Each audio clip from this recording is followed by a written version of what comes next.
Alright, so somebody sent me a message asking my opinion on Bruce Lee being part German and what I thought about that. You know, he said that Bruce Lee is 1/4 German and 3/4 Chinese, and his mother supposedly was half Chinese and half German. So his father was Chinese. So them creating Bruce Lee made him supposedly 1/4 German, 3/4 Chinese, and he's saying that Chinese people were discriminating against him because he wasn't fully Chinese, and they even tried to have him kicked out of his Kung Fu or Wing Chun school because he wasn't full Chinese. So he was supposedly being discriminated against by his own people, or by the Chinese people in China, and then obviously in America he was being discriminated against in Hollywood, and just for being in America he was going through a lot of racism in America, not being accepted because he wasn't white. So in America he's being discriminated against. In China supposedly he was being discriminated against. But if you look at him without knowing about his background, and you look at you hear his accent and the way he speaks and how fluent he is in Chinese, you wouldn't know that he had any German in him at all, unless he told you, unless you did your research on him. He looks full Chinese to me, sounds full Chinese to me, but another thing is he was also born in America. But look at the way he looks, he still is not going to be treated as a true American, and he's still going to go through a lot of discrimination because of the way he looks and his accent and everything. They're not going to truly treat him, as equal as they would if he was a white person or a Caucasian or whatever you want to call it. So he clearly was going through a lot more racism in America, I believe, than he would go through in China, because in China he could kind of fit in and make it appear as if he is more Chinese than he really is. He could, if he's in China, nobody would know that he was born in America unless he told them that information, or they found out that information through their own individual research. But if they look at his name and if he goes by Bruce, then they're gonna see that he's more Americanized and they could discriminate him at that moment. But by looking at him, he would blend right in, and they would treat him as if he is full Chinese until he starts talking, and until they start to learn more about his history.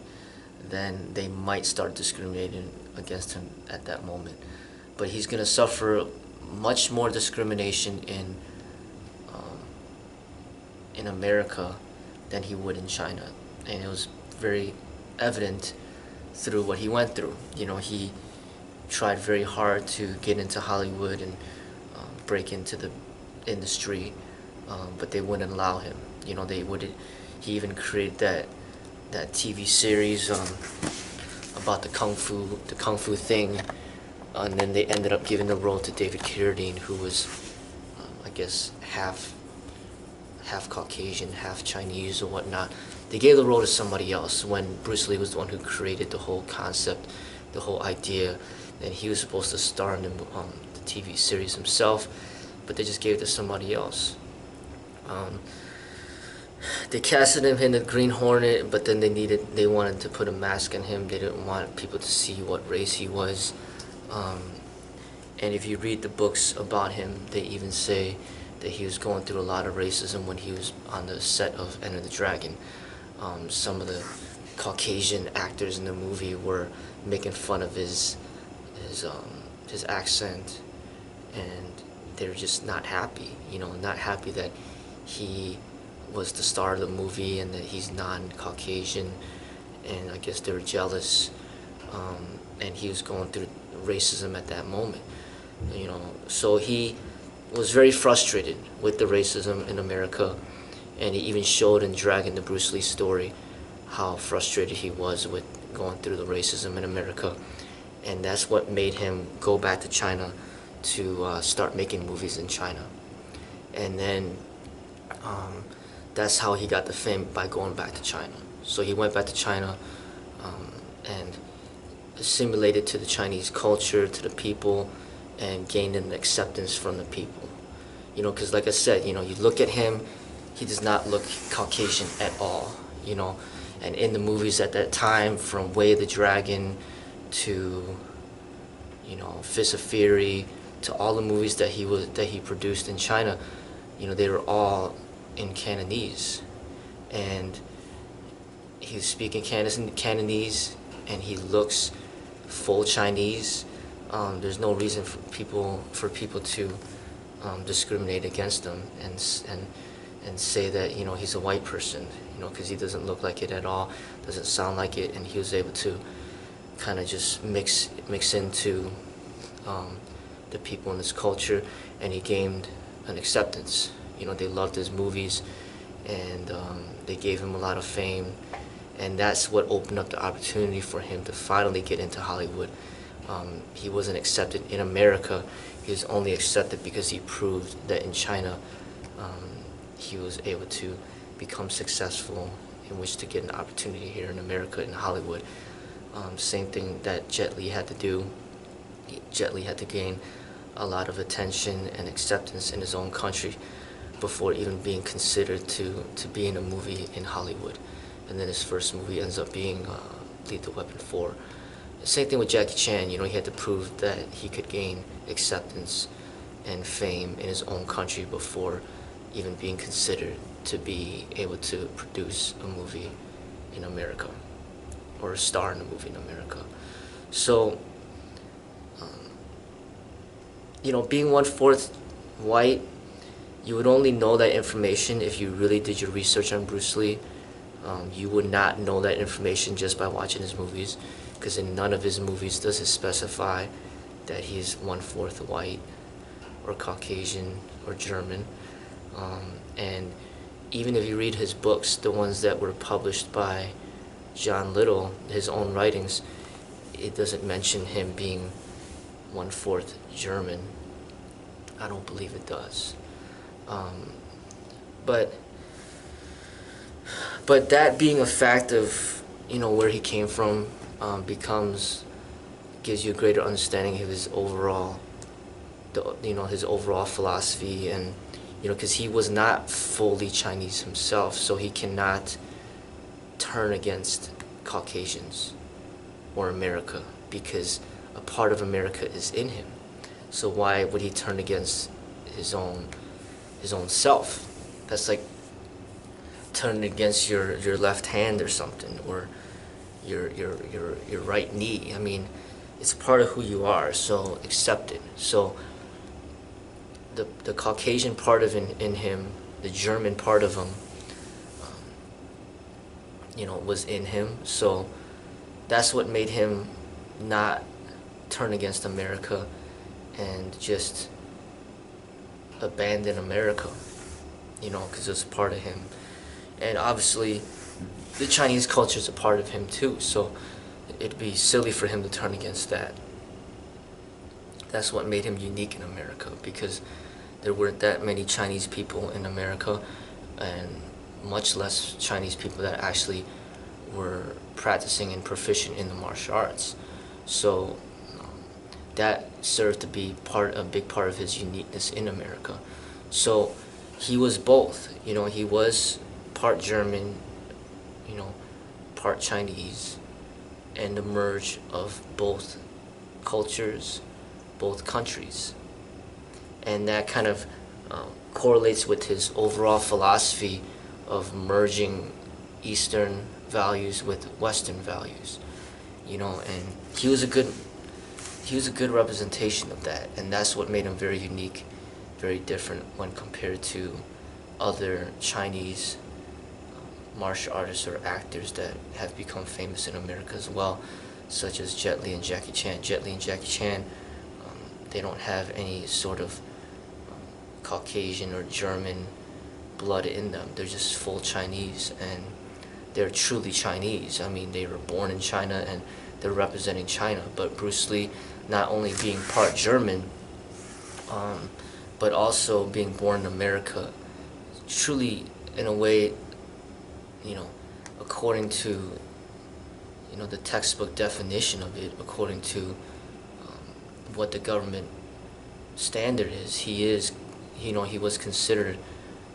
an American, not Chinese, because he was actually born in America. So that's another component that made him, pretty much half and half, half American, half Chinese.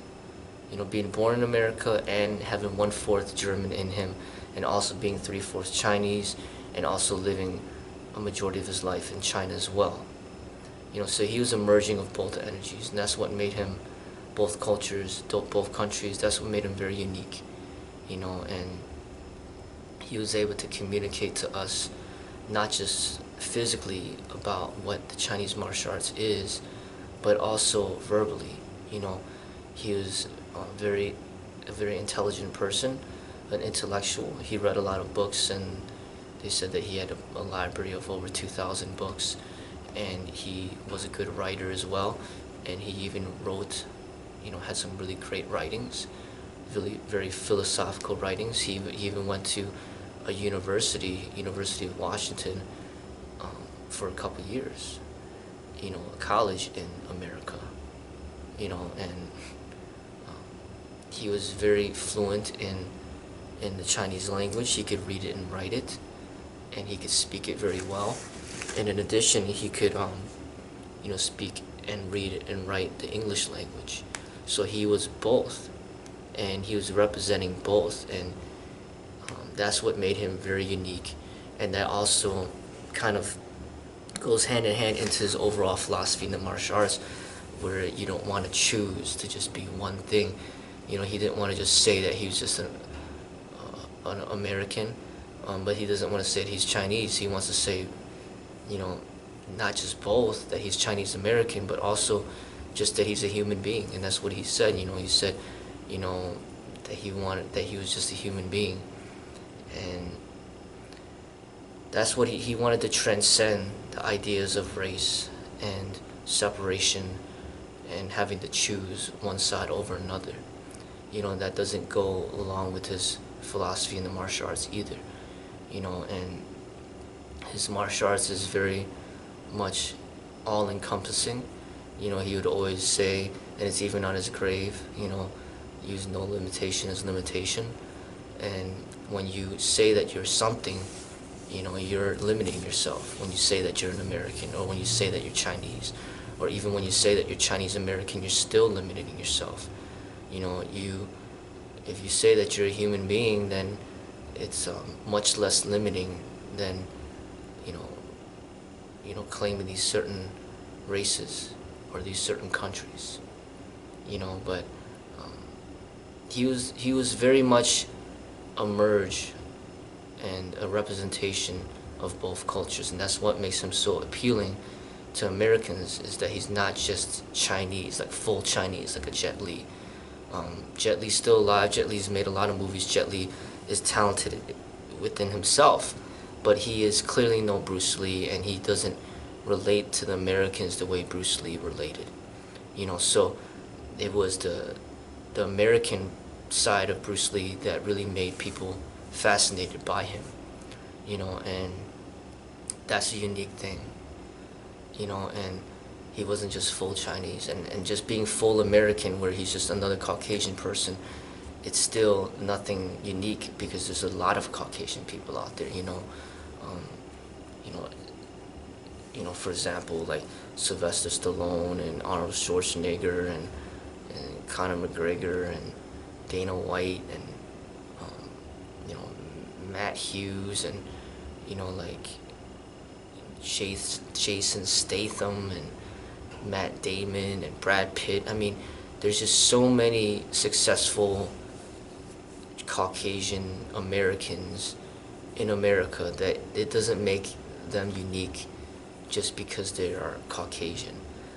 What makes Bruce Lee unique is that he is not just American, but he is Chinese as well, and the different language, the different food, the different philosophy, the different expression of the martial arts, the different way of life, the different religions, the different perspective that culture brings. I mean, that's what made him so unique. and to be able to communicate that to Americans, the uniqueness of his culture and his people, is what put him in a position where he was not just a translator, but he was the artist that became the translator as well, which is beautiful. It's not just somebody who's, a Caucasian person that just studies the Chinese culture and translates what is said to you, but it's the actual person that is within the culture, living it and representing it, that is communicating, you know, its ways to you through language. And that's what made him very unique, and that's what made him very appealing to me, because he was representing the same exact position that I'm in, but I'm not 1/4 German or 1/4 Caucasian. I'm just full Chinese. But I was born in America, and I've lived in America my entire life. And actually, I've never even visited Hong Kong. I never even visited China, but that's where my parents are from. It puts me in a position where I am experiencing what Bruce Lee was experiencing back then. Being born an American, but being Chinese by blood. And I can relate to him so well because of that. And that's what draws me towards him. And that's why I'm not, really that fascinated by Jet Li or Jackie Chan or Andy Lau or any of these Chinese people in China, because they're not Bruce Lee. They're not representing America and China. They're just representing China. And that's nothing special to me. What's special to me is somebody like a Bruce Lee who was going through what I'm going through right now, where I was, I'm not fully accepted in America because, I don't look like I'm Caucasian, but yet I'm not accepted in China either, because as soon as I open my mouth, they know that I'm not Chinese. I speak full English, and I can't even read or write Chinese, and I can barely even speak and understand it. And they're going to look at me with discrimination. They're going to treat me with discrimination. So I'm not going to be accepted in China, and I'm not going to be accepted in America. And clearly I'm not going to be having any opportunities in Hollywood either. And I suffer a lot of racism myself, the same type of racism that Bruce Lee went through. So I relate to him on so many levels, and that's why I have a deep connection with him. And that's why I keep talking about him. That's why I keep trying to carry on his work, because he, was in a position that was very inspirational for me because of how much it relates to my situation. And in addition, just his height, being around the same height as me. He's 5'7.5", and I'm 5'5", so he's only a couple inches taller than me, or he was only a couple inches taller than me, and he looks similar to me. And he, not only that, but just by coincidence, he has the same exact last name as me. So there's just too many things that are very parallel to my own life that he had, that he was representing.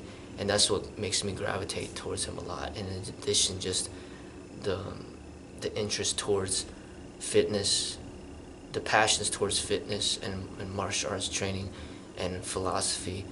It's all interconnected. I have those passions as well, the same passions that he had. And it's said that he didn't know how to swim. I mean, I know how to swim, but, I'm not a good swimmer. I'm not that good. So we even relate in that aspect. There's just a lot of things about him where we connect with. And there's really no other famous person in this world that I look up to in the way that I looked up to him, and still look up to him. Because everybody else, they're just not even close to being where I'm at. Like I like Usain Bolt, but I'm not Jamaican. I've never been to Jamaica. I'm not born in Jamaica. I'm not black. I'm not 6'5". I'm not a track runner. I appreciate him, but it's just we don't have that special connection. I like him. He's cool, but there's no connection there. Same thing with Mike Tyson. You know, I'm not 5'9". I'm not bulky like him, 100 or 200 something pounds, and I'm not a heavyweight, boxer. I don't even like boxing like that. I'm not black. I didn't grow up in the ghettos like him. I don't relate to him. Same thing with Michael Jordan. I really have liked Michael Jordan, but I'm not 6'6". I'm not black, and I don't look anything like him. I'm not bald. I can't jump high like him. My body structure is completely different. I cannot relate to Michael Jordan. I can't even relate to Tupac Shakur. I can't relate to Malcolm X or Martin Luther King Jr. It's like, you know, I don't relate to any of these famous people in America. I can't relate to Barack Obama, Denzel Washington, Will Smith. Nobody even looks like me. Nobody is even like the same height as me. Nobody even has the same types of interests and passions that I do. But it just so happens that Bruce Lee is so relatable to me. It's almost like he feels like it feels like he's my father. It feels like he's my uncle, or it feels like he's my grandfather. It feels like, he's my older brother. I mean, he feels so relatable to me, and what he achieved, it gives me hope that potentially, maybe a part of that could be a part of my success, because he proved it to be possible. And I think a lot of us are looking for people to be inspired by, that we can relate to. That's why, black people will look up to black athletes and black entertainers, especially back in the day when there was a lot of racism, because, when it's an inspiration to have like Muhammad Ali be like the first black boxer ever, or to have somebody be the first black basketball player, somebody to be the first black president. There's a lot of inspirations that blacks can be inspired by, but not so much for the Chinese American that, like myself, who lives in America, who was born in America. We don't have these sort of role models. We have no choice but to look up to black role models ourselves, even though we're not black, because we don't have Asian American role models in the public eye to be inspired by. And it's really sad that Bruce Lee is the only one, the first and only one.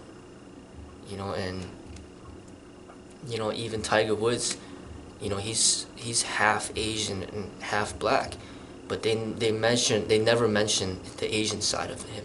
They act as if he's just all black and he doesn't have any Asian in him at all. They pretty much erase that from people's memory, and that's sad, because then it just doesn't even give people any sort of, it doesn't give the Asian community and the cultures any sort of recognition, and even, what's his name? Keanu Reeves, I heard, is like half Asian, but he looks completely like a white person, and a lot of people wouldn't even know that he had any Asian in him, and I think as an Asian American, it's very important to have other Asian Americans as role models,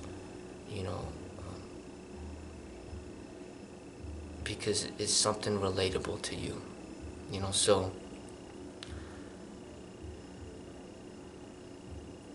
I don't have any issue with Bruce Lee being part German, because it just makes him more of a person that is representing both cultures, truly representing America and China at the same time, opposed to just a full Chinese person like a Jet Li or a Jackie Chan, or just a full white person like a Brad Pitt.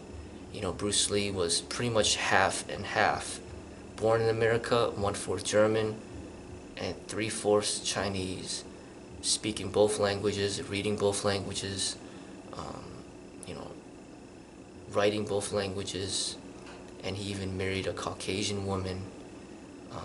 He was truly representing both, and that's what made him really unique, really relatable to me, you know. And it's a tough situation. It's a very tough situation, you know, being both, not being fully accepted in either place that you go.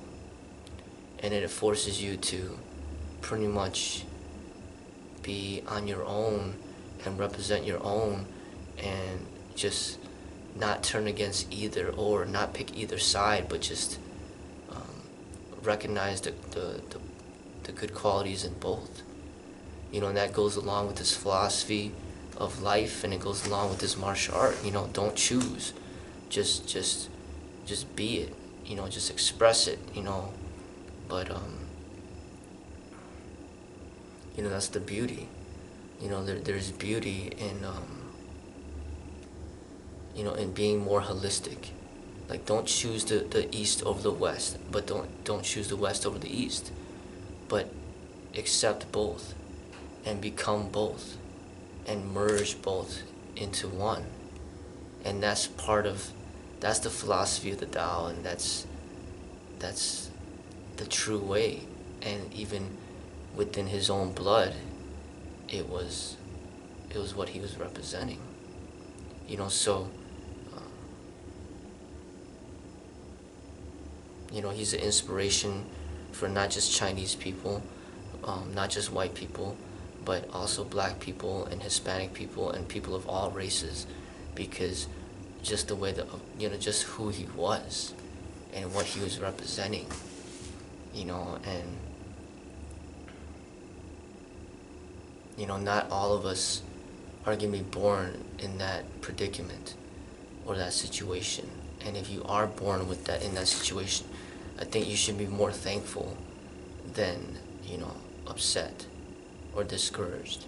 You know, I think being mixed is a great thing. Now you have reason to put your research and study and time into learning about both cultures, opposed to just sticking to one, because that's how you were born. You know, there's great beauty in learning from multiple cultures, and when that's already in your blood, it gives you even more reason to do it. You know, being born in America, you know, is gonna make me American, and I'm gonna be learning everything that Americans learn in America. But because my parents are from China and they're born in Hong Kong, it made me motivated to learn about that culture and its people, and that's what makes me very complete. You know, and it's a beautiful thing.